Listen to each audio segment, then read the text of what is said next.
The day after an incredible win by the Pies, here's 4 lessons I learned from the Port game.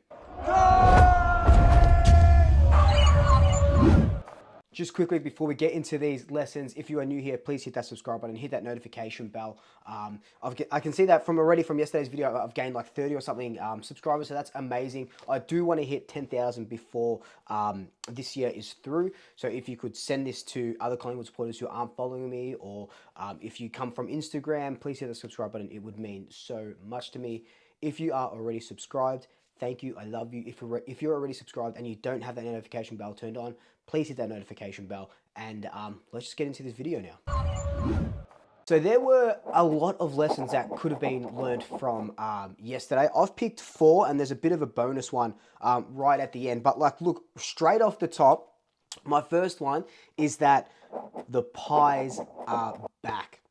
Yesterday was incredible. We were all over contested possession, clearances, ground ball gets, tackling, pressure, just everything, every facet of the game, we did so much better than Port. Yes, I know we had a little bit of a slow start, and that's definitely something that we can look at, where teams were just getting a bunch of goals. Port kicked 5 of the first 6 goals, so they really do need to tune that up a bit, because you can't let teams get a run on. But in saying that, the rest of the game, maybe from 3/4 of the way through that first quarter, ran really smoothly and incredible. So after that first quarter, we ended up kicking the next 11 of 12 goals, or something insane, something insane like that. That might have been after the start of the second quarter, when Port Adelaide did kick those 2 goals. So the Pies football is back, and I said it in my preview. Sorry, I said it in my review yesterday, where if Brisbane was like the little spark, and the Hawthorn game was that sort of game where we just got out of danger, right? We just skimped by, knowing that we can still close off a game if we need to. This Port Adelaide game against a top 4 opponent who had only lost 1 game for this season, and who were everyone saying, oh, they could win the premiership, this, that. That was the absolute fire starter. And Pies football, pressure Pies, we're back, baby. We are absolutely back. The second lesson I learned, and it's a lesson that we've probably been talking about for a long time, especially with Dan McStay out now, leave Mason Cox forward. 2 goals, his first couple of goals, or it was his first 2 goals for the season. He was taking marks, he was assisting, and he just causes so many headaches for the opposition, especially with Dan McStay out. And you can still play Reece McGuinness, you can still play that sort of tall, the third forward, Ash Johnson, if we ever want to sort of play in there. But in yesterday's game, Darcy Cameron rucked about 70% of the time, whilst Mason Cox rucked about 20-something, 22, 25% of the time. So I love that. It's a bit of a 70-30 sort of split. And, well, that was centre band attendances. That's what I'm sort of getting at. But it was pretty much a 70-30 split, with Mason Cox staying in the forward line mainly. And I think it just works so well. Like, if he's not marking it because he's being held and he doesn't get a free kick, he's bringing it to ground, and Bobby Kill, Lockie Shields, Bo McCreary, Jamie Elliott, these guys are just running rings. It was Lipper yesterday. It was Will Hoskin-Elliott as well. These guys are just running rings around defenders at the moment. So why wouldn't you... It took 6 weeks to put Mason Cox as the main forward, and I prefer him as a forward than as a ruckman. Darcy Cameron has had a phenomenal season. Yesterday was probably his best game for the season. So leave Mason Cox up forward, especially with no Dan McStay for another I was going to say another few years. So touch wood, it's not another few years. For another few months at least. The third lesson, the Pies are on a roll. But roll is spelled R-O-L-E. Because our role players were scintillating. They were playing scintillating football yesterday. I just mentioned them. But Patrick Lipinski, 4 goals. The most that he's kicked, right? Playing as a sort of forward, high half forward. Will Hoskin-Elliott was made to play tall, and he's just taking marks when we need to. He's scoring goals. He had 13 score involvements. He had 20-something touches, and pretty much 50% of those touches led to scores.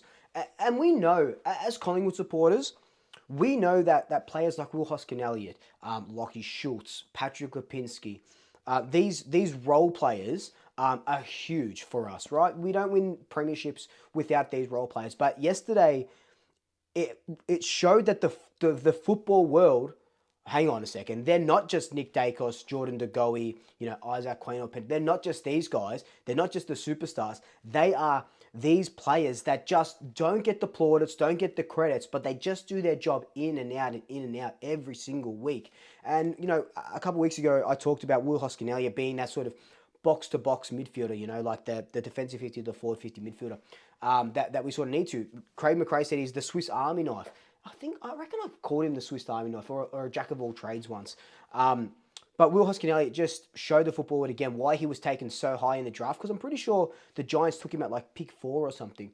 But he had a blinder yesterday. So did Patrick Lipinski. So we are as good as our role players, and our role players are fantastic. Fourth lesson, team footy over anything else. Now, this centers around Bobby Hill's 4 goal assists, where, Bobby Hill could have kicked 7 or something goals yesterday, but he opted to goal assist instead. And he set up Patrick Lipinski, he set up Lockie Schultz, set up Myercheck, Ruth McInnes. And I thought that was incredible. And I love that Craig McRae at the end of the day, at the presser, he did make mention of that they're going to highlight it this week again.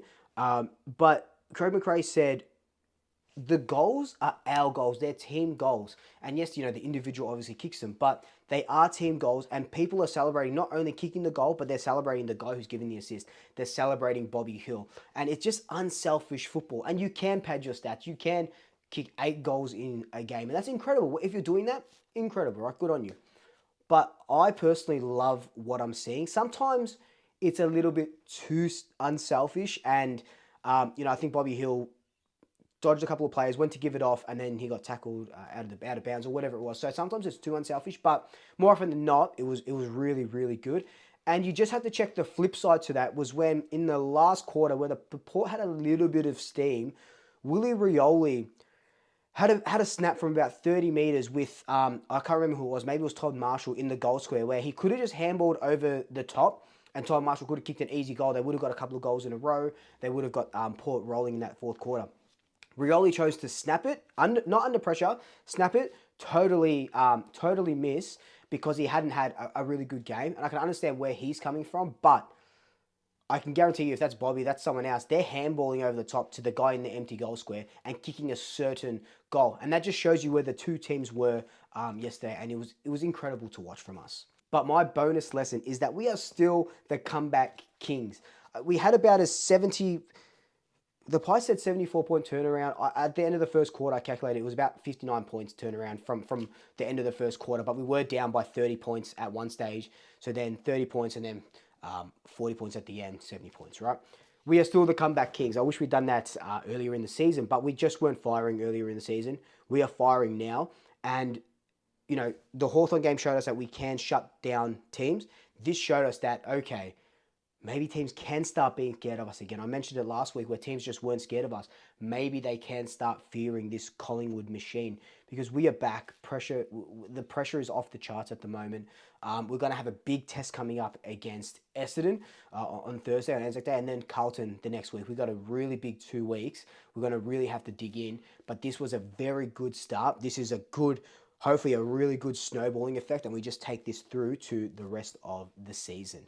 But anyway, guys, that's been my 5 lessons learned. Let me know your lessons down below. What did you learn from yesterday's game? Leave all your thoughts in the comment section down below. But until then, like, comment, subscribe, tell your family, tell your friends, tell your best, and until next time, double shackers. I'll see you later.